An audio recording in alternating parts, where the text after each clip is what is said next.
Hello, and welcome to the Kink Perspective. My name's Chris. I'm a psychotherapist and consultant. On today's show, I want to talk about something involved in relationships that's more heavily on the manipulation side. Tactics that get used by our partners, regardless of who's in control, where the relationship stands, when they tend to quell and suppress who we are. Two of the most powerful tools that people tend to employ are silence and projection. And these tools are tools of control, emotional manipulation, gaslighting, and they're very powerfully impactful inside of a relationship. Often people use these types of tactics when they're intimidating a partner into remaining quiet, suppressing their voice, distorting their perception of reality. And today, I really want to kind of look at this issue, especially as we look at and unpack the dynamics of silence and projection and manipulation inside of relationships, because what's the motivation behind why we would do such behaviors and the profound impacts they have on the person this is being done to. And we need to understand first that silence becomes the first veil of control, right? Silence, when we look at it as a form of control, is exerting dominance by stifling communication and minimizing our partner's influence. It becomes a powerful weapon in the hands of the manipulator, allowing them to evade any accountability, and coupling that fact, they maintain their hold over the relationship. The motivators behind silence are multifaceted and rooted in psychological dynamics. What we need to understand, firstly, is that control and dominance drive the use of silence. Manipulators possess a deep-seated desire to establish power and authority within the relationship. And they're only doing this because it's serving their needs. They're no longer concerned about their partner or what exactly is going to transpire inside of the relationship, because the relationship is no longer about both people. It's about the one person, right? By asserting this power and establishing authority within the relationship by employing silence, the partner who this is being inflicted upon loses their voice, they lose their opinions, they're confused, they place them in an emotionally unstable state, right? They create an imbalance of power that ensures their dominance remains unchecked and unchallenged. And if they do challenge it, the manipulator often will continue confusing or placing blame or projecting blame onto the other person. And at that point, the confusion reigns so much that people often don't know which way is up. Silence, especially using in this part of control, becomes a means to control the narrative, shaping the perception of the reality to their advantage. And that's a really key point, because by not letting their partner get a word in edgewise, always cutting them off, becoming angry, talking over the top of them, they control the conversation. And I've seen this time and time again. Unfortunately, in the last few weeks, I've seen this. I see it online quite often, or when I talk with people that are coming out of abusive relationships. The psychological impact of silence on the silenced individual is profound. Frustration, isolation, powerlessness. These become the common experiences as their thoughts, needs, and emotions are completely disregarded and invalidated. The absence of communication erodes self-esteem, leaving the silenced person questioning their worth, their contribution to the relationship, their feelings, their effort that they're putting in. And moreover, silence breeds communications breakdown and erodes the trust necessary for a healthy and fulfilling partnership.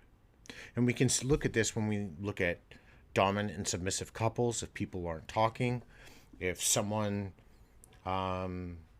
a long time ago, I wrote about toxic partners. I had a partner in my life that was topping from the bottom. Regardless that I allowed it, they used emotion to control the narrative. They used silence. They would use not answering calls or texts, leaving me wondering. And I'm not the only person this has gone through.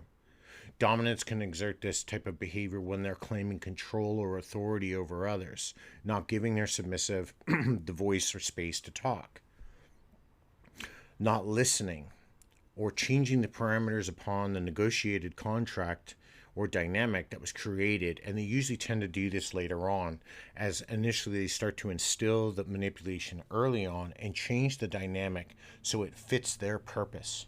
So by the time you get 3, 6, 9, a year, down the road, what happens is that you slowly become conditioned to accept these parameters, and all of a sudden, when the change is become more paramount and it's in your face, you feel like you have no control over it. This leads to depression, anxiety, doubt, and we see this in these tactics, especially when people start to add in other parameters. If you've opened your relationship up and you're dating others and they're disregarding the rules you've set up, all of these become influential factors, because then they start also moving the goalposts. At that point, even if you're turning and looking for help, that person is looking for a way to shut you down. And this is kind of what takes us into this next area of projection. And this is when they start distorting reality for their control. And projection is another manipulative tactic. And it involves attributing one's own negative traits, feelings, or behaviors onto their partner. By projecting their shortcomings onto their partner, manipulators attempt to avoid controlling their flaws and maintain control over the relationship dynamic. They allow you no space to breathe, to think. They remove that autonomy that you might have. And then all of a sudden, they're doing things again, and you're taking it on board. They're preying on insecurities and your self-doubt, and they're highlighting and exploiting these areas of your life. And then what you're doing is you're sitting there in the corner and you're beating up on yourself while they're out enjoying themselves and reveling in the fact that they're controlling you, reveling in the fact that they played on your insecurities. Insecurity plays a significant role in driving projection. Manipulators often harbor deep-rooted insecurities and low self-esteem, and so for the one way they can offload this is they project that onto their partner. And when they're projecting their own negative qualities onto their partner, this allows them to deflect any attention away from themselves and temporarily validate their own self-worth. So now they're looking at going, oh, look what I've done. This person's weak. I was able to control them. No, they shattered who that person was. They distorted their worth. They destroyed their value, and they brought them to their level. And then on top of it, they piled their own negative feelings on top of them. And by distorting reality and attributing blame to their partner, they maintain a sense of superiority and having to avoid facing their own inadequacies, let alone being responsible for their actions that they're continually doing. Projection as a form of control operates by creating an environment of self-doubt and confusion for the person on the receiving end. The partner on this receiving end of projection may find themselves constantly questioning their own sanity and self-worth. They're going to walk around, you're going to feel depressed, you're going to say, I'm not good enough, this person was right. As the manipulation continues to set in, how valuable, what kind of real contribution am I making to the relationship? We're questioning everything we do inside of the relationship dynamic. And this is fundamentally goes against every principle we have inside of BDSM. This fundamentally goes against what I now am beginning to understand about polyamory. This even goes against principles that I understand in the swinging world. But yet, manipulators, their ability to distort reality through projection manipulates their partner's perception and reinforces their control over the narrative. And it's really important. We need to understand that. And I see these things being complained about in forums time and time again, all over.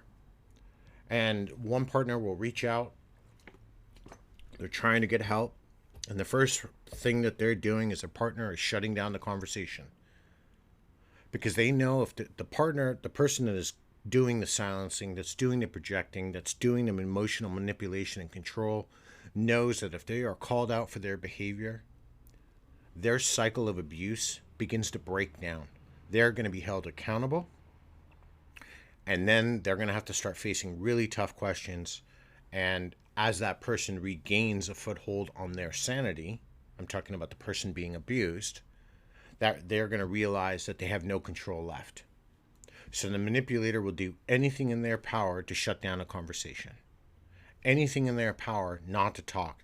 They will do anything in their power not allow you to go and speak to your family. They won't allow you to talk to reach out to your friends, or if you have a best friend or some girlfriends or whatever the case may be. They won't want you talking to anyone. If you even suggest maybe going to a therapist, for example, they won't want to do it. They will find a reason. They will project a reason why, when it has nothing to do with anything. It has nothing to do with your family, your friends, or coworkers, or anyone you want to talk to about your problem. It has to do with the moment that your problem gets brought into the light, that entire illusion crumbles. So how do we break this cycle? How do we seek understanding and empowerment and get free? Understanding the motivations behind using silence and projection and emotional manipulation is vital in empowering individuals to recognize and navigate these behaviors within their relationships. By shedding light on these dynamics, we can empower victims to regain their agency and establish healthy boundaries. And this is something I do with my clients all the time. I'm working with someone now I'm actually working with multiple people, and it seems to be, sadly, a running story. And I've gotten really good at it, where somebody's being controlled by somebody else, and until there is a healthy boundary in place, the cycle isn't broken. I've told clients when they've come to me, there would be no point in further continuing past even a first session, because once you get on a track of your awakening, you're not going to be able to go back to that relationship, because then they are going to try to retake control, steer you away from a path. And it doesn't matter if you're starting to attend yoga to feel better, all of a sudden you're going to go and hit the gym to start losing weight. Whatever you're going to do, they are going to control the narrative, right? Seeking professional help sometimes becomes crucial for individuals caught in manipulative relationships. There are really good clinicians, counselors, therapists out there, because we provide this space for exploration, validation, the development of coping strategies. We work and assist through these manipulative behaviors to restore your sense of autonomy and foster personal growth. And these are the things, again, that are getting removed from you when you are sitting with someone like this. They don't really want you to be better, because the more they can keep their foothold on you, the easier it is for them to control you. And that's the problem, because they know that if they're, again, like I said before, that as long as they can use silence and projection and control this narrative, you're never going to break free. Now, what sets these people in motion? Well, those are different factors. And you can look at their history. They may have had problems in their past. And none of what I'm going to say is an excuse for why they're doing it. It just gives us an understanding of why they're doing it. Maybe they had a terrible family life or a home life. They were abused or loved too much, not loved enough. They were hugged too much, not hugged enough. Mom didn't nurse them too much. Mom nursed them too long. All of these different factors start to play in. How we grow up is what leads us later on.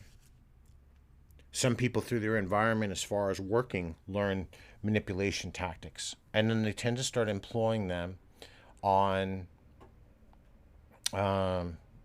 people.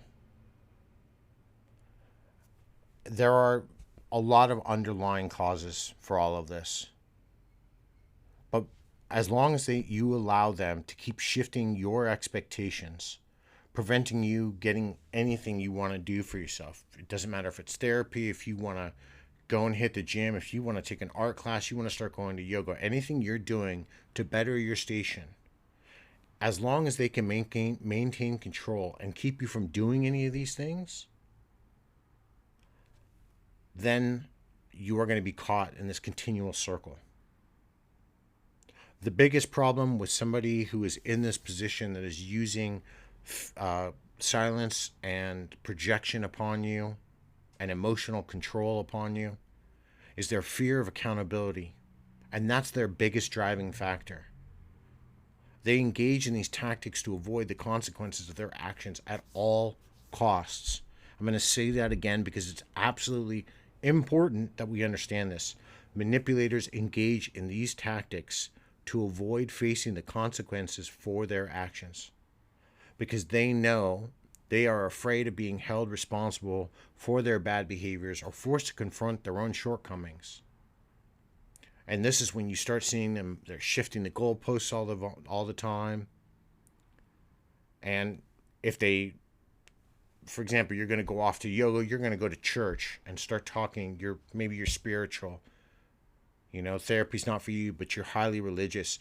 They're going to prevent you from talking to your priest or the father there, whomever, the congregant member is. Because if you do, they lose that established, maintained control that they have over you. And this is a way they can constantly avoid and evade accountability. And it's problematic. And it's constantly, I see it a lot. And for whatever their shortcomings, if you don't want to be in a relationship, sometimes we often say, just break up with me, Don't go and cheat on me. If you want out, just be out. But see, they don't want out. They want all of it because their own insecurities and their own shortcomings are preventing them from opening up. That is not your fault. It's their fault. And these really deep-rooted insecurities and low self-esteem drive them constantly. And so they're now looking for validation. Instead of getting validation inside of their relationship, they're seeking validation from somebody else. And oftentimes, they'll do it in front of your face. But at this point, you've been so manipulated. You've been so projected upon. You've been so silenced. You don't know what to say anymore. You can't say anything anymore. And now you're kind of just circling. You feel like you're just kind of like the water circling a drain as it just drains, goes down the pipe. Establishing and enforcing healthy boundaries is so vital in this area to engage in. If you set a clear boundary, you can begin by protecting yourself from further manipulation and create an environment that's conducive to open communication and mutual respect. But if you're beyond that point, if you put a line in the sand and say, this is where I draw it, there are ways to get out. There are places to go depending on how bad the relationship is. There's men and women's shelter. Obviously, there's predominantly more women's shelters out there than there are men's. But there are places to go. Friends, family, they will take you. They will help. The church, the police, it doesn't matter. If you have to get away, you get away. But if you can recognize these tactics of silence, of projection, of emotional manipulation, it allows you to regain the control of your own life and pave a way for a healthier and more fulfilling future. Whether that future will include another relationship is only up to you. with some time and some healing and self-searching, you can get to another one. You are worthy. You don't have to stay in a relationship that's bound by these guidelines. These deep wounds that have been created by these individuals involved in this type of relationship where they're using projection and silence, they can run deep. They can inflict a lot of trauma on somebody. If you can understand why they're starting to do them, you can start to break free. You can start ending that cycle of manipulation, and you can regain your personal agency. Doesn't matter who you're going to reach out to, but get some help. Don't suffer in silence anymore. And you're going to know. I don't have to describe what suffering in silence is, because that's going to be different for every person. But you have to learn that you are allowed to talk, have a voice, have personal autonomy and agency, to reclaim your own self-worth, to be a part of a nurturing, healthy relationship, and be able to embark and enjoy your personal growth and fulfillment in life. If all of those seem like foreign concepts to you, you may need to start taking stock inside of your own relationship, especially with a lot of the things that I've read and seen this past couple of weeks. I think that's kind of what became the motivator for this today. And unfortunately, this does happen within our community. We see this in DS dynamics. We see this, and it goes both ways. I've seen subs who are holding dominance at bay because they want to play with 2 or 3 dominants, but the relationship isn't technically open, but they're like, well, I'm not collared to you. I'm going to do this, but yes, I care about you. So there's manipulation going on. Dominants doing this over submissives, where they want to have multiple partners or claim that their relationship is open, so the submissive doesn't know which way is up. Inside of poly groups where they're breaking rules that are established rules, and then they're like, well, there's no consequences because I didn't agree to those rules or I didn't know about them, so they're just completely dismissing what everybody else had agreed upon, so on and so forth. You don't have to deal with this alone. This isn't acceptable behavior. So I implore you, this kind of is a more of a somber podcast, but I do implore you to get help. Get help somewhere. Reach out to someone. Don't just sit and suffer in silence. So I post everything to social media. So I'd like to hear from you, if you experienced something like this, how you broke free, what was your ways to get out? How did you find you were able to regain your personal agency and autonomy and regain your own value in life? I really kind of like to hear some of those stories, because it's not for the benefit of me, it's for the benefit of them, so other people can see strength that people had to get out, so they don't feel trapped and they know that they're not alone.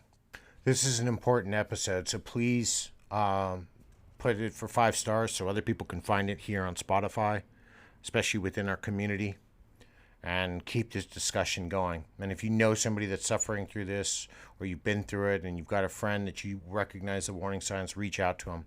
Let them know that they have a conduit for help. Until next time, everybody, be safe and stay king.